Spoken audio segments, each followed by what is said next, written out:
Exclusivité RMC Sport, Maxime Gonalon n'ira pas à Naples. C'est Jean-Michel Aulas, le président de l'OL, qui nous l'a indiqué hier, alors que pourtant son départ semblait imminent.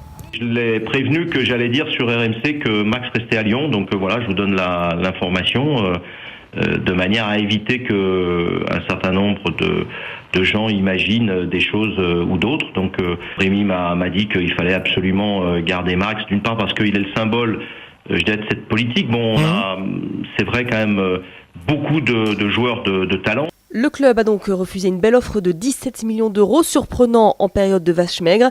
Sauf que l'entraîneur lyonnais Rémi Garde a mis sa démission dans la balance en cas de départ du joueur. Joueront pas, Brestois et Parisiens attendent de savoir si le terrain sera praticable pour s'affronter en Coupe de France ce soir. Le match a déjà été reporté 2 fois à cause de la météo. C'est l'arbitre qui tranchera avant le coup d'envoi. Et puis à suivre également Saint-Étienne-Évian. Là, c'est un match en retard de la 17e journée de Ligue 1.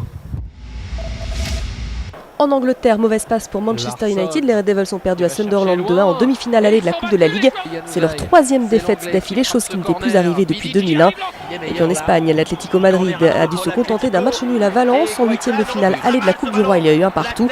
La série de 16 matchs sans défaite, toutes compétitions confondues, se poursuit pour les Madrilènes. Les Jeux Olympiques de Sotchi perdent leur plus grande star. Lindsey Vonn a déclaré forfait. L'Américaine a de gros problèmes au genou droit et préfère se préserver. Au-delà du people ou de tout ce que vous voulez qu'on peut voir chez cette personne, eh bien on se rend tout simplement compte qu'elle est humaine comme tout le monde et qu'elle peut pas skier avec un genou qui est à moitié ou au 3/4 cassé au niveau des ligaments. Donc voilà, ça remet un petit peu les choses aussi dans l'ordre. La préparation des Bleus se poursuit. L'Euro de hand débute lundi. L'équipe de France a remporté son dernier match de préparation.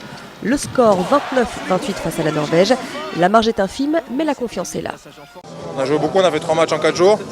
On n'a pas forcément beaucoup tourné, donc il va falloir récupérer pour être bien frais pour l'Euro. On a pu voir qu'il y a certaines choses qui marchaient, d'autres qui ne marchaient pas.